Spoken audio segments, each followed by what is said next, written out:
Most beginner guitar players struggle with what I call lazy hands.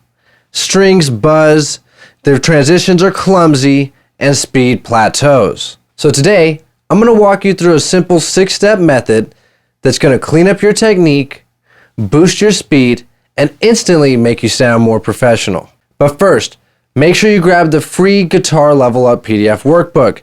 It's going to include the tabs to all these exercises so that you could follow along to this 6-part training. I left the link in the description, and be sure to subscribe so you don't miss part 3. Step 1 is thumb placement.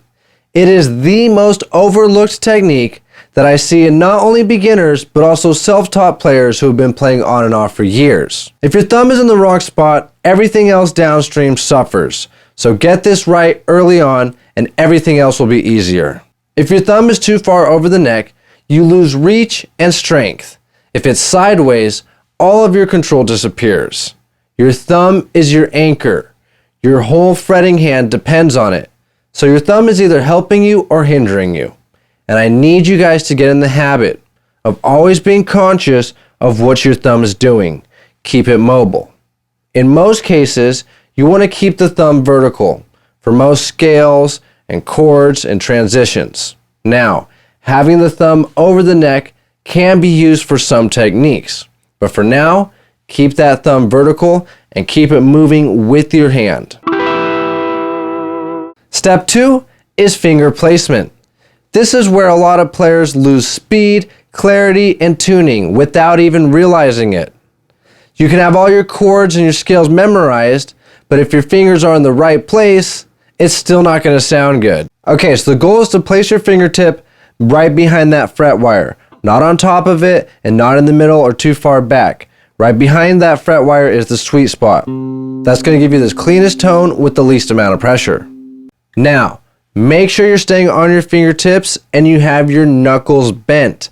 Don't flat or bar your knuckles like this.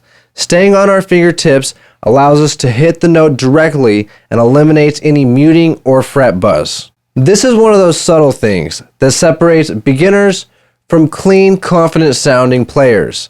I've helped everyone correct this, from day one beginners to people who have been playing for years but always wondered why their chords sounded off. So it's not about the pressure, it's about the placement. Step 3 is finger pressure.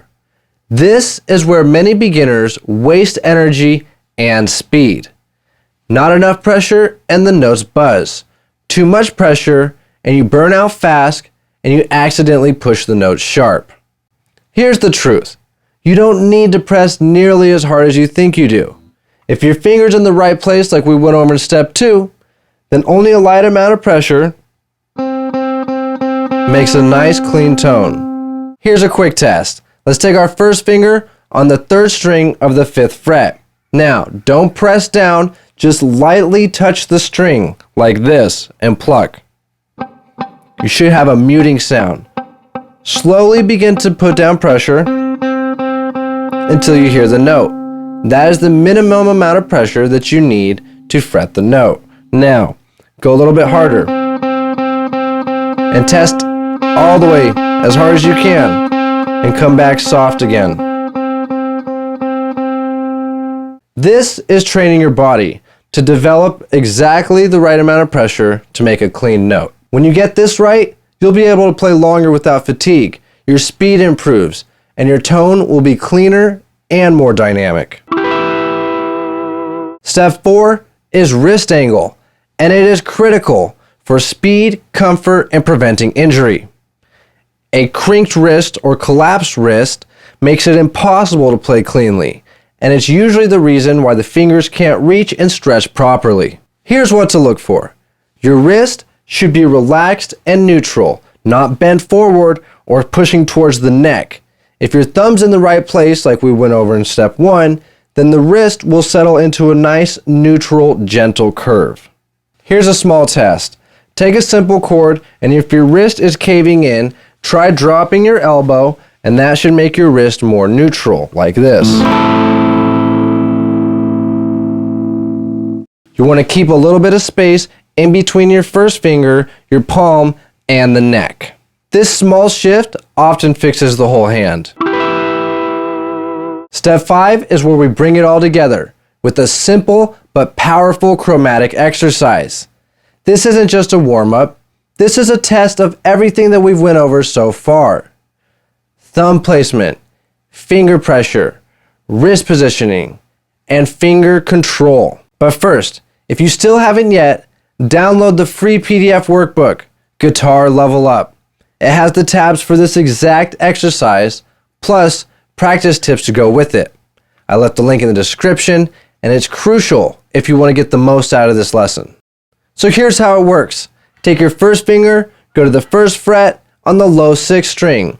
Remember to stay on that fingertip and press down firmly like this. Pluck with your right hand. Simple enough. Now I'm going to take my second finger to the 2nd fret of the same string. Being conscious of my thumb, 3rd finger 3rd fret, 4th finger 4th fret. Be sure to switch the energy through your fingers. Don't keep your fingers down. Have them lightly hovering over the string. Once you've got that down, continue to the next set of strings like this.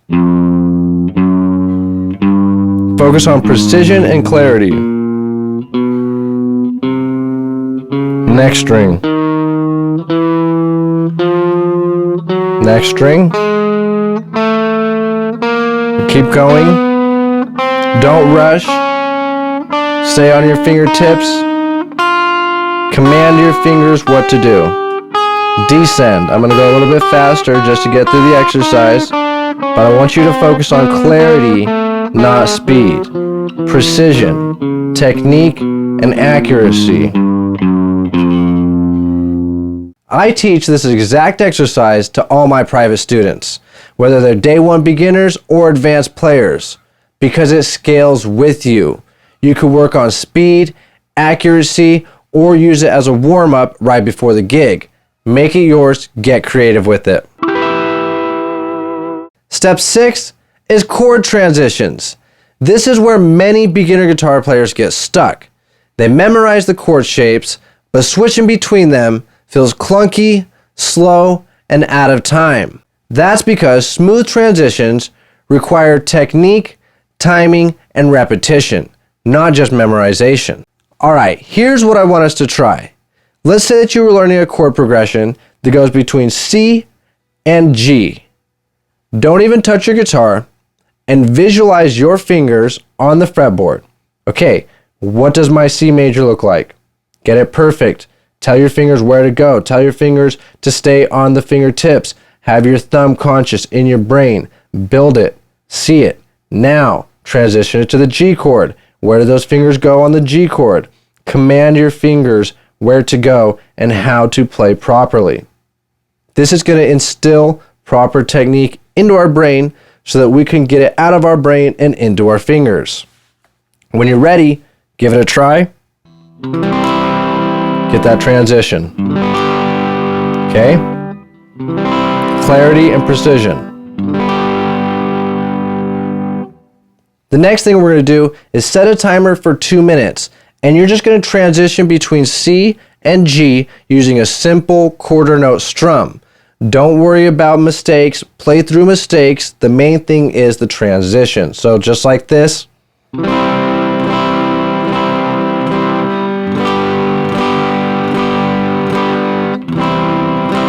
Transition slowly.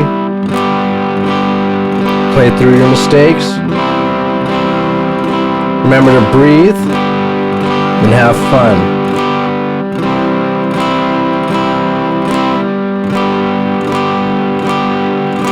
This trains your fingers to move efficiently under pressure, so you're not hesitating or resetting every time you switch chords. And remember, everything that we've worked on applies here. Thumb anchored, fingers curved, finger pressure balanced, wrist relaxed, and minimal motion between shapes. That's the real secret between sounding smooth and musical between chord shapes. So now you've got the full 6-step technique system that helps beginners sound cleaner, faster, and more confident. Download the PDF, review the lesson, and if you're ready to go deeper, check out the full course, The 6 Pillars to Guitar Mastery. That's where real momentum starts.